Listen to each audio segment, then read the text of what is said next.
ថ្លៃធ្នូសំជាកូនអ្នកធំមែនការពិតនេះជាមិត្តភក្តិគាត់ទេសរសើរខ្ញុំពេកហើយ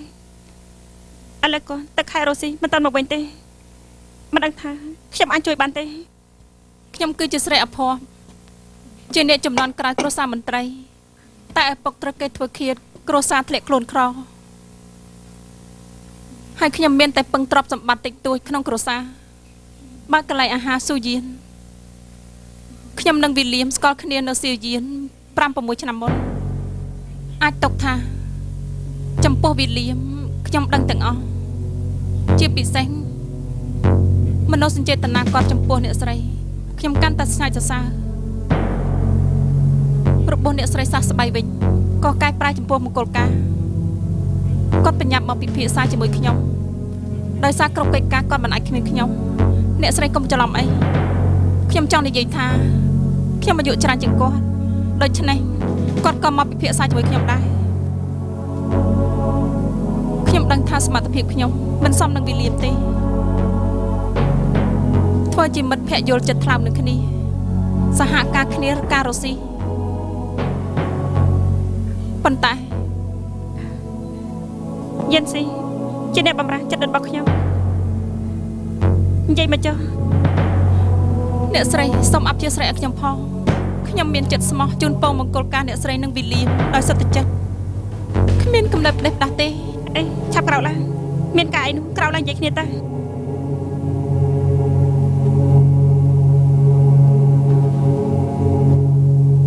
ណែកុំមកទីនេះនិយាយផ្ដេសផ្ដាស់អីចាំគាត់មកនិយាយគ្នាឆាប់ចេញទៅយិនស៊ីមិនបាញ់ជំនាញធ្វើអញ្ចឹងគាត់ជាមិត្តភក្តិដែលប្រុសណាទុកឲ្យគាត់និយាយចាប់សិនទៅមកនិយាយបន្តទៀតទៅថ្ងៃមុនខ្ញុំនឹងវីលៀមពិភាក្សាចំនួនហើយក៏ជប់លៀងជាមួយគ្នាពួកខ្ញុំផឹកស្រាស់ខ្លះពេលនោះសិតតែស្វឹងវីលៀមនៅក្នុងបន្ទប់ខ្ញុំនៅអស់ពេញមួយយប់អ្នកនេះថាម៉េចនេះអ្នកស្រីខ្ញុំសុំទោសសូមអព្យាស្រ័យឲ្យខ្ញុំផង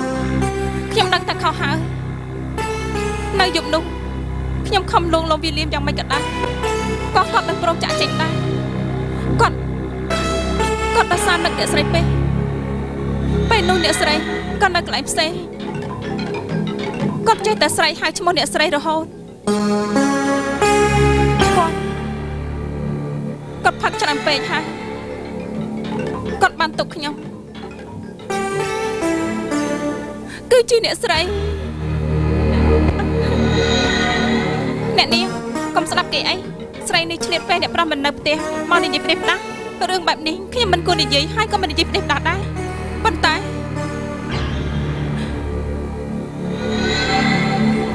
ខ្ញុំបានដឹងថាខ្ញុំមានកូនវីលៀមទៅ